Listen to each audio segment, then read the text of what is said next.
Hey, Slushy do Buckaroos, how the heck are you? I am Tom the Whiskey Whisperer. I've got one I haven't had before. This is the Traverse City Whiskey Company. This is straight bourbon whiskey infused with Montgomery cherries. It is 6 years old, at cask strength at 56.4%. Or just do some math. Oh, 112.8. Anyway, let me show that to you. In the interest of, well, to be honest with you, in the interest of, I did make a Manhattan out of this earlier, but I haven't had any yet, so I want to try that with you here. Because I thought it would be perfect for a Manhattan with those big cherry notes, but typically I try it neat first, but I just went for it, tried to do a Halloween video. Oh man.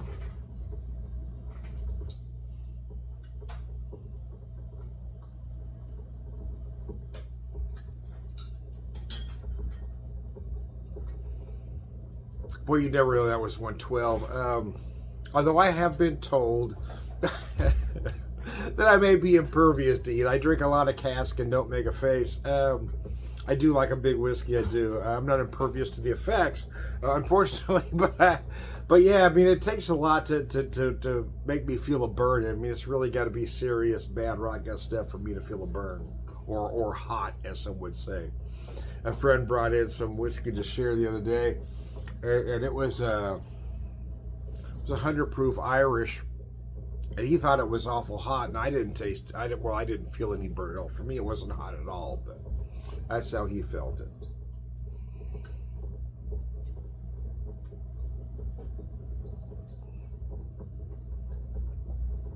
But what you have here is just beautiful, beautiful straight bourbon whiskeys with that added cherry component.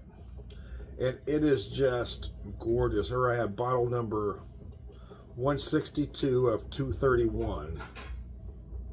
So it was a limited edition, which is why I wanted to order it.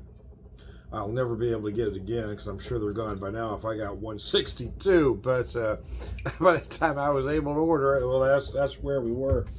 It is beyond gorgeous. So I really wish I could have ordered 2 bottles at the time. It is absolutely beautiful. I ordered this and their Traverse City cherries as well, just so I could do the Manhattan and an old-fashioned with it.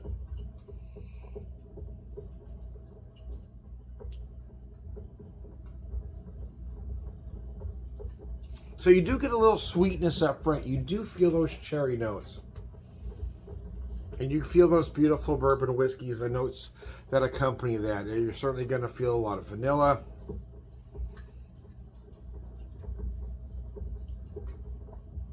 You might get accompanying dark fruits. For me, I get a lot of stone fruit in there. Again, a lot of it could be because of the cherry, but I definitely feel some dark cherry notes in there. But you might feel some date and or fig, depending on what you eat. If you don't eat those things, you're not going to taste those things. For me, I also pick up some very dark, overripe plum notes. But it's not as sweet as you might think it could be.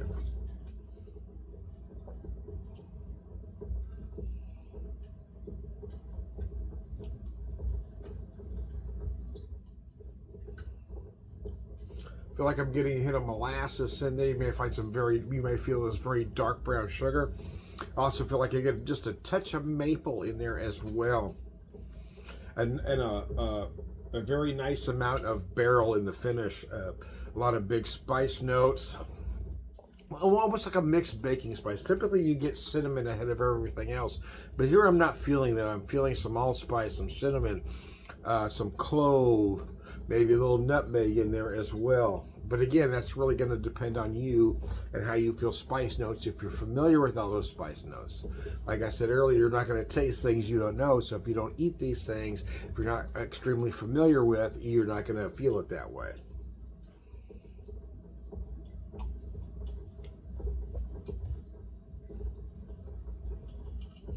And again, there's some pleasantly oaky, dry finish, but yeah, there is a lot of spice. Just soaking up any residual sweetness that you might find. Bottom line, it's gorgeous. What can I say? This is beautiful, man. You're beautiful, babe. Don't ever change. Anyways, I'm Tom the Whiskey Whisperer. That phrase will mean nothing to you unless you grew up in Southern California in the late 70s, early 80s. You're beautiful, babe. Don't ever change.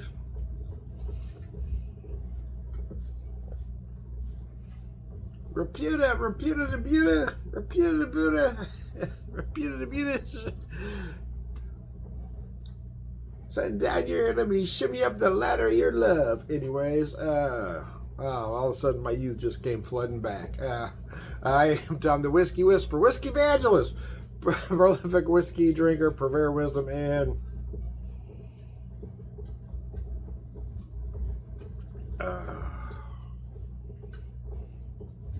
memories listening to the great Mary the Burner Turner and Jim Ladd, two of the best there ever was.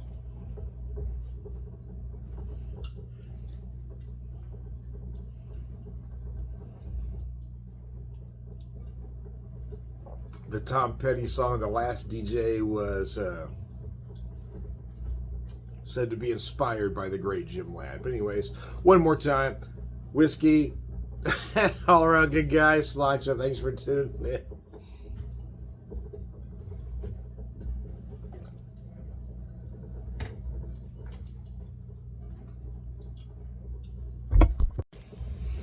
Hey, Sláinte do Buckaroos, how the heck are you? So I wanted to do a version of a bloody old-fashioned. So we're calling this bloody old-fashioned, but I did make a couple changes to suit, what I do. I didn't add a simple or sugar cube that the recipe called for, but I did call it audible. So here's what I got going on here.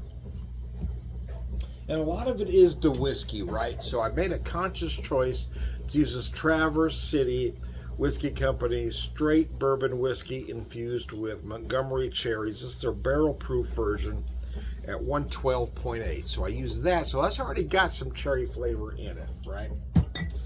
But rather than adding a simple, I did 2 ounces of that whiskey, but instead of doing a simple or a sugar cube, I decided to add Luxardo cherry liqueur. So I've got 1 ounce of that, 2 ounce to 1 ounce. Now the bitters, I do have cherry bitters, and I do have various other bitters. But again, to try to stay with the theme, I decided to use these Peychaud bitters. And again, to make it as bloody as it could possibly be, it's bloody as hell, man. I also gave it an absinthe spritz.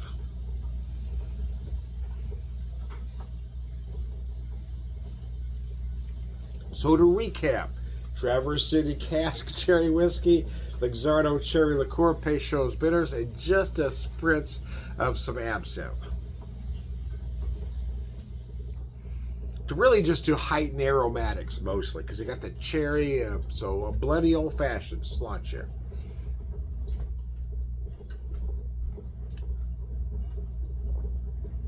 Here's the thing, I'm not a fan of I don't say I'm not a fan of absinthe, but I'm not a fan of, say, licorice flavored alcohols, liqueurs, if you will. I'm not a fan of Sambuca. I don't really like Ouzo. I've never liked Jägermeister. I think it was horrible. But here's my here's the dichotomy: is I love fennel, I love anise. I love tarragon, which also provide those same flavors. And I was talking to a friend, and he says he likes those liquors, but not those herbs, where I like the herbs and not the liquors. He likes the sweet, but not the savory. And I never thought of it that way before, but I like the savory notes. I love, especially if it's in a sauce, right? The best pizza sauce I ever had used anise and fennel. Because at certain moments you hit that spot, you go, oh, that's gorgeous. But liqueurs, again, Ouzo, Sambuca, Jägermeister, I just find those things horrible and cloying.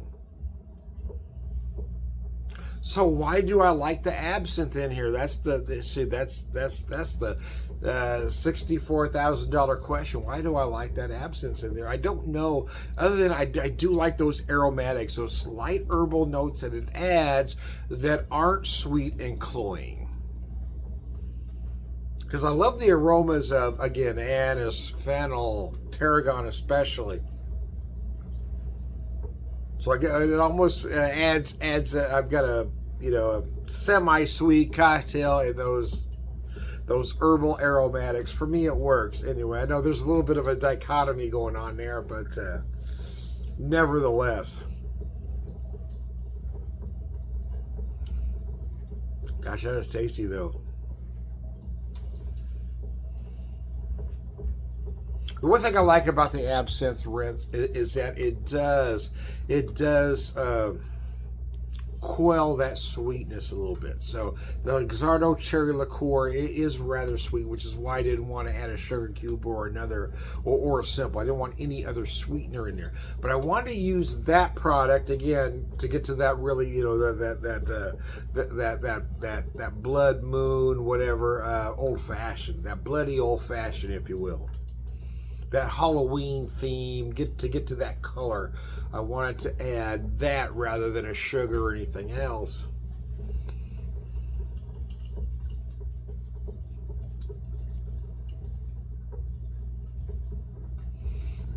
And by golly, that is just beautiful. And if you're curious what absinthe I'm using the Absinthe Verte from the Neely family distillery out of Sparta, Kentucky. They're doing some of the best products in the country as far as I'm concerned. Their rye, their sweet thumped rye, their Cask sweet thumped rye. I'm not sure that I've had any better ever. It is delicious. It's a 65% rye. And I have to say, I would love to see it at 100% rye. I really would, man, because I love those big rye notes, man.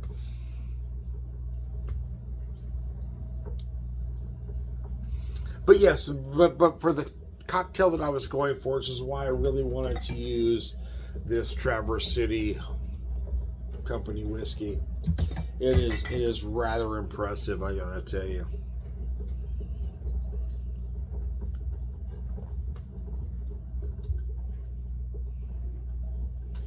I typically always drink a whiskey neat before I do anything with it, but because I was trying to do a holiday cocktail, I did make a Manhattan with it first, but then I had some neat, and oh man, that whiskey neat is just crazy good.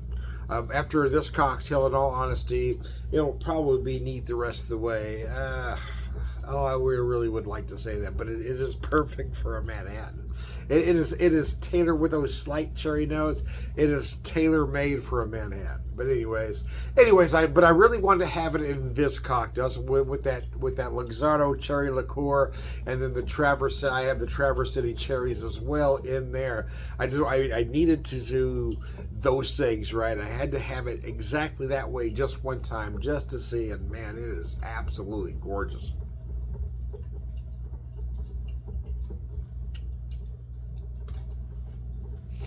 Oh, biscuits, man, that is brilliant.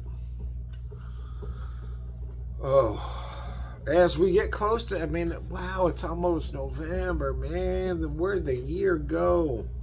I turned 60 this year in May. I had a great probably the best birthday party of my whole entire life. It was really nice. My wife put together just an amazing birthday party. And I couldn't believe, it actually brought me to tears how many people showed up. I didn't expect that at all. I wasn't surprised certain people didn't show up, but I was surprised how many did show up just to see me, and that was rather amazing. It was really nice. It was humbling.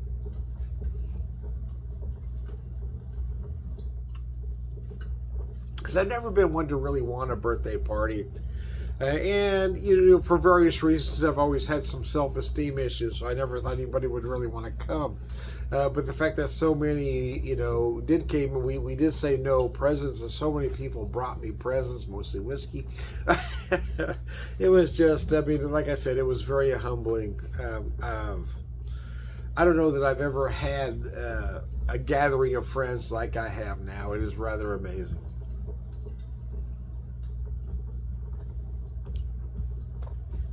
Not to say that I still don't rub folks wrong upon occasion. And not everybody likes me. And that's okay. The thing is, not everybody is supposed to like you. Some people are always going to be jealous of you. Some people are just not going to like you for various reasons. And you have to get to the point in your life where you say, well, that's okay.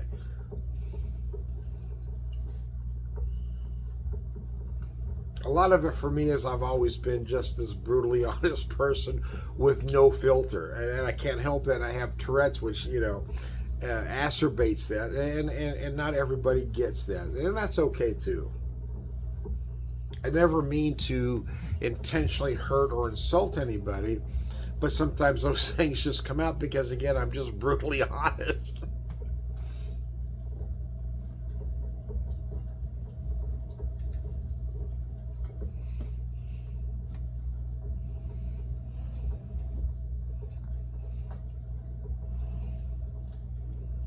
But it was nice. I mean, I had an incredible party. Again, I'm at this probably the fourth act of my life at 60. I mean, I'd be surprised if I made it to 80, to be honest with you. I mean, most of my family dies rather young. My dad died at 76, and he lasted longer than most of his family. Of course, he's got a brother that lasted a long time, but he's in a lot better health. But my dad died at 76, and everything was wrong with him at that time. I mean, and I do feel rather lucky to be at 60 because most of my family,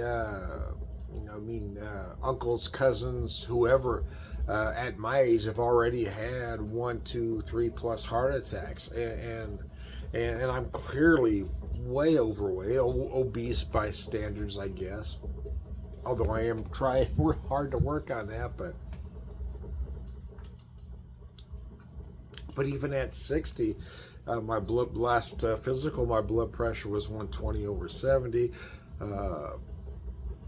Liver and kidney function were perfect. So I mean, for an old fat guy, I'm doing rather well. I'm only on 3 prescribed medications at this point, and only one of them, in all honesty, that I take every day.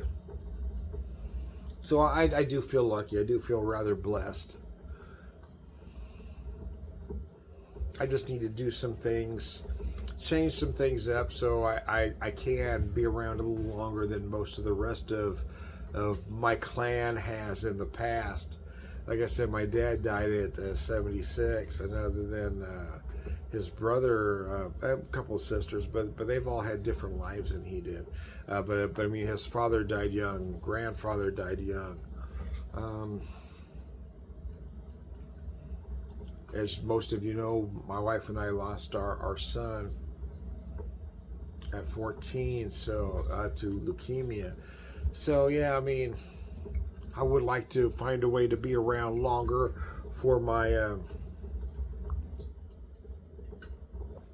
wife, daughter, and grandkids. So I am kind of working on those things a little bit at a time, right?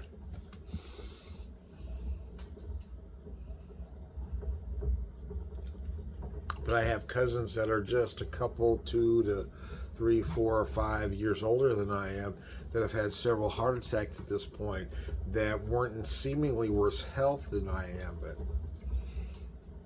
so again, you know, here for the grace of God go I kind of thing. I do feel rather lucky being an old fat guy, trying desperately to lose some of this. My health isn't terrible. To be only on 2 prescribed medications, I feel pretty lucky about that.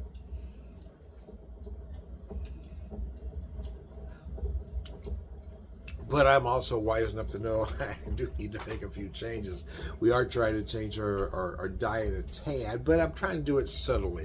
In the past, when we've tried to make drastic changes, it worked for a very short time. Where, oh, this works, but then you can't sustain it. So I'm trying to get to a point where we can sustain what we my wife and I, what we both can live with. So anyways, but this is brilliant. That whole rambling, what I just did there, this is why I don't call myself a reviewer of any kind, because I never talk about just the product. I always have a conversation, which is why my videos are always called At the Pub, because this is like we're all sitting around talking together, and we're just sharing stories. This is a bloody old-fashioned. I want to show you the star of the show one more time. This is Traverse City Whiskey Company.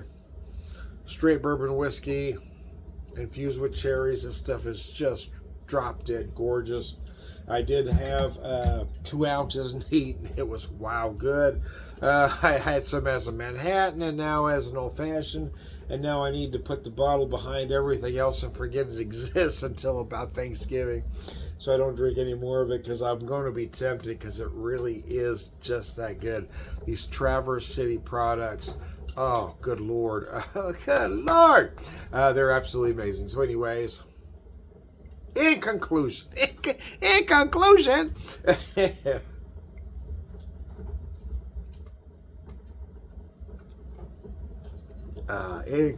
as we get past Halloween and head into November and then head towards Thanksgiving, let me give you my thoughts on Thanksgiving. I don't like the origin of it. I don't. And nobody should, because I've had this conversation with a lot of folks, especially some friends I have that are of Native American descent, and they don't like it. And I understand that. That makes sense. Here's why I like it, though. And you can take that for what it's worth, but here's why I like Thanksgiving. Because it's about sharing food and memories with family with no strings attached, right? There's no presents. It's not like Christmas where you have to bring stuff to people. It's just about getting together and making your favorite foods. And so I think whether you love Thanksgiving or hate it, it's all in how you approach it. And I like it because, or I will say it's a tough holiday for me because it was my son's favorite holiday because it brought everybody together with no strings, and we love making the menus together. So, and I'm trying to embrace that going into this Thanksgiving, is enjoying the foods, the recipes, the memories. But I don't think America should ever forget the way Native Americans were treated.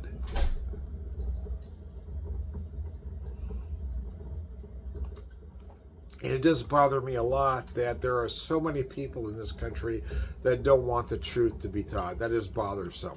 And I'm a pasty-ass white guy. So anyways, I digress. One more time with feeling. I am Tom the Whiskey Whisperer, Whiskey Evangelist, prolific whiskey drinker, purveyor wisdom, all around good guy, sláinte.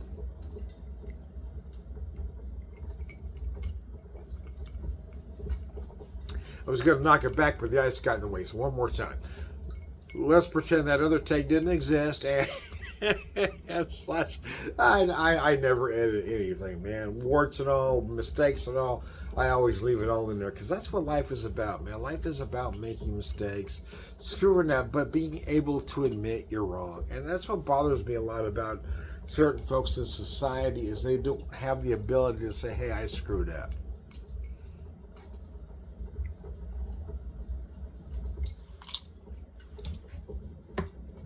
One more time with feeling. Whiskey Whisper, and all around good guys, sláinte. Thank you, guys.